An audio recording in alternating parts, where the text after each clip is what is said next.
ಮರೆತು ಹೋದ 1857ರ ಆ ಹೋರಾಟಗಾರನ ಕತೆ ಕೇಳಿದ್ರ? ಆಗಸ್ಟ್ 15 ಸ್ವಾತಂತ್ರ್ಯಕ್ಕಾಗಿ ಹೋರಾಡಿದ ಮಹನೀಯರನ್ನು ನೆನಪಿಸ್ಕೊಳ್ತೇವೆ. ಆದರೆ ನಾವು ಈಗ ನೆನಪಿಸ್ಕೊಳ್ತಾ ಇದ್ದೇವಲ್ಲ, ಅವರು ಮಾತ್ರ ಸ್ವಾತಂತ್ರ್ಯ ಹೋರಾಟಗಾರರೇ? ಈ ಪ್ರಶ್ನೆ ಯಾಕೆ ಬಂತು ಅಂದರೆ, ಕೇರಳದ ಒಂದು ಶಾಲೆಯಲ್ಲಿ ಕ್ವಿಜ್ನಲ್ಲಿ ಕೇಳಲಾದ ಒಂದು ಪ್ರಶ್ನೆಯಿಂದ. ಪ್ರಶ್ನೆ ಏನಿತ್ತು? ಸ್ವತಂತ್ರ ಹೋರಾಟದ ಕಾರಣಕ್ಕಾಗಿ ಅತಿ ಹೆಚ್ಚು ಜೈಲು ಶಿಕ್ಷೆ ಅನುಭವಿಸಿದವರು ಯಾರು ಅಂತ ಪ್ರಶ್ನೆ. ಇದಕ್ಕೆ ಉತ್ತರ ಕೊಟ್ಟಿದ್ದು ವಿ.ಡಿ. ಸಾವರ್ಕರ್. ಆದರೆ ಈ ವಿವಾದದ ನಡುವೆ ಒಂದು ಹೆಸರು ಮತ್ತೆ ಮೇಲೆ ಬಂತು. ಆ ಹೆಸರು ಮೌಲ್ವಿ ಸೈಯದ್ ಅಲಾವುದ್ದೀನ್ ಹೈದರ್. ಈ ಹೆಸರನ್ನು ನೀವು ಮೊದಲ ಬಾರಿಗೆ ಕೇಳ್ತಾ ಇರಬಹುದು. ಹಾಗಾದರೆ ಇವರು ಯಾರು? ಭಾರತದ ಇತಿಹಾಸದಲ್ಲಿ ಬಹಳ ದೊಡ್ಡ ತಿರುವು ಸಿಕ್ಕ ಸಮಯ ಅದು. ಅಂದರೆ ಬ್ರಿಟಿಷರ ವಿರುದ್ಧ ದೇಶದ ಹಲವು ಭಾಗಗಳಲ್ಲಿ ಬಂಡಾಯ ಎದ್ದ ಸಮಯ.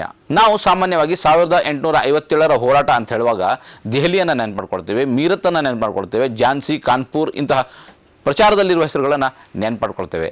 ಆದರೆ ನಿಮ್ಮ ಊರಿನಲ್ಲಿ, ನಿಮ್ಮ ತಾಲೂಕಿನಲ್ಲಿ, ನಿಮ್ಮ ಜಿಲ್ಲೆಯ ಇತಿಹಾಸವನ್ನು ಅವಲೋಕಿಸುವ ಒಂದು ಘಟನೆ ಅಲ್ಲಿಯೂ ನಡೆದಿರಬಹುದು. ಹೋರಾಟದ ಕಥೆಗಳು ಅಲ್ಲಿಯೂ ಸೃಷ್ಟಿಯಾಗಿದ್ದರೂ ಸಿಗ್ತಾ ಇರ್ತವೆ. ಹಾಗೆಯೇ ಹೈದರಾಬಾದ್ನಲ್ಲೂ ಕೂಡ ಬ್ರಿಟಿಷರ ವಿರುದ್ಧ ಪ್ರತಿರೋಧ ನಡೆದಿತ್ತು. ಅಲ್ಲಿ ಮುಂಚೂಣಿಯಲ್ಲಿ ನಿಂತವರಲ್ಲಿ ಒಬ್ಬರು ಮೌಲ್ವಿ ಅಲ್ಲಾವುದ್ದೀನ್. ಇವರೊಬ್ಬ ಸಾಮಾನ್ಯ ಸೈನಿಕರಲ್ಲ, ಹೈದರಾಬಾದಿನ ಮಕ್ಕಾ ಮಸೀದಿಯ ಇಮಾಮ್ ಆಗಿದ್ದರು. 1857ರ ಜುಲೈ 17ರಂದು ಬ್ರಿಟಿಷರ ರೆಸಿಡೆನ್ಸಿಯ ಮೇಲೆ ನಡೆದ ದಾಳಿಯಲ್ಲಿ ಇವರು ಪ್ರಮುಖ ಪಾತ್ರ ವಹಿಸಿದರು. ಅವರ ಜೊತೆ ನೂರಾರು ಜನ ಇದ್ದರು. ಬ್ರಿಟಿಷರ ವಿರುದ್ಧ ಹೋರಾಟ ನಡೆಯಿತು. ಆದರೆ ಕೊನೆಗೆ ಬಂಡಾಯವನ್ನು ಬ್ರಿಟಿಷರು ಹತ್ತಿಕ್ಕಿದರು. ಅಲ್ಲಾವುದ್ದೀನ್ ತಪ್ಪಿಸಿಕೊಂಡರು, ಕೆಲ ಕಾಲ ಭೂಗತರಾದರು. ಆದರೆ ಬ್ರಿಟಿಷರು ಅವರನ್ನು ಹುಡುಕುವುದು ನಿಲ್ಲಿಸಲಿಲ್ಲ. ಕೊನೆಗೆ 1859ರಲ್ಲಿ ಅವರು ಬ್ರಿಟಿಷರ ಕೈಗೆ ಸಿಕ್ಕಿಬಿದ್ದರು. ಅವರ ಮೇಲೆ ಬ್ರಿಟಿಷರಿಗೆ ಯಾವ ಮಟ್ಟದ ಕೋಪ ಇತ್ತು ಅಂದರೆ, ಅವರಿಗೆ ಒಂದು ಸಾಮಾನ್ಯ ಜೈಲು ಶಿಕ್ಷೆ ಕೊಟ್ಟು ಬಿಡಲಿಲ್ಲ. ಅವರನ್ನು ಕಾಲಾಪಾನಿ ಎನ್ನುವ ಅಂಡಮಾನಿನ ದಂಡನೆಗೆ ಕಳುಹಿಸಲಾಯಿತು. ಇವತ್ತು ನಾವು ಅಂಡಮಾನಿನ ಸೆಲ್ಯುಲಾರ್ ಜೈಲು ಎಂದು ಕರೆಯುವ ಆ ನರಕ ಸದೃಶ ಜೈಲಿನಲ್ಲಿ ಅವರ ಬದುಕು ಮುಂದುವರಿಯಿತು.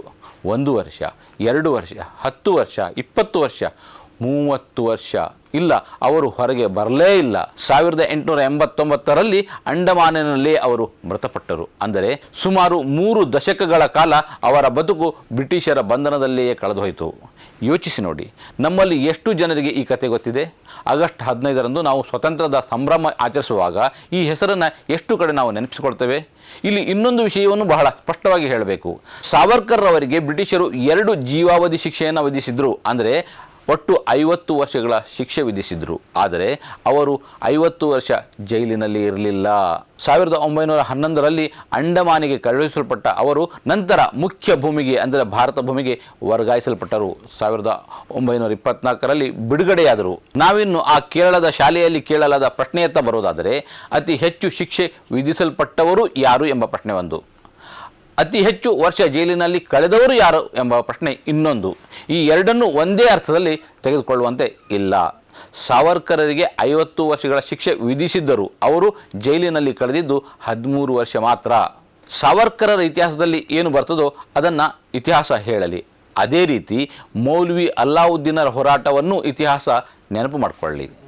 1857ರ ಹೋರಾಟದಲ್ಲಿ ಮುಸ್ಲಿಮರೂ ಇದ್ದರು, ಹಿಂದೂಗಳು ಇದ್ದರು, ಸಿಖ್ಖರು ಇದ್ದರು, ರಾಜರು, ಸೈನಿಕರು, ಸಾಮಾನ್ಯ ಜನರು ಕೂಡ ಇದ್ದರು. ಹೆಸರು ಗೊತ್ತಿದ್ದವರು ಇದ್ದರು, ಹೆಸರು ಗೊತ್ತಿಲ್ಲದವರು ಬಹಳಷ್ಟು ಮಂದಿ ಈ ಹೋರಾಟದಲ್ಲಿ ಇದ್ದರು. ಸ್ವಾತಂತ್ರ್ಯ ಎನ್ನುವುದು ಒಬ್ಬ ವ್ಯಕ್ತಿಯ ಕೊಡುಗೆಯಲ್ಲ, ಒಂದು ಸಮುದಾಯದ ಕೊಡುಗೆಯೂ ಅಲ್ಲ.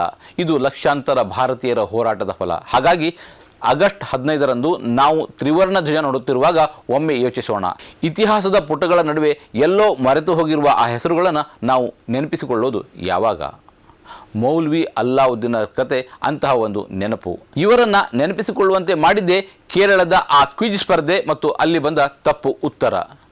ಸೊ ಈ ಶಾಲೆಯ ಶಿಕ್ಷಕನಿಗೆ ಏನು ಹೇಳಬೇಕಂತ ನೀವು ಬಯಸ್ತೀರಿ?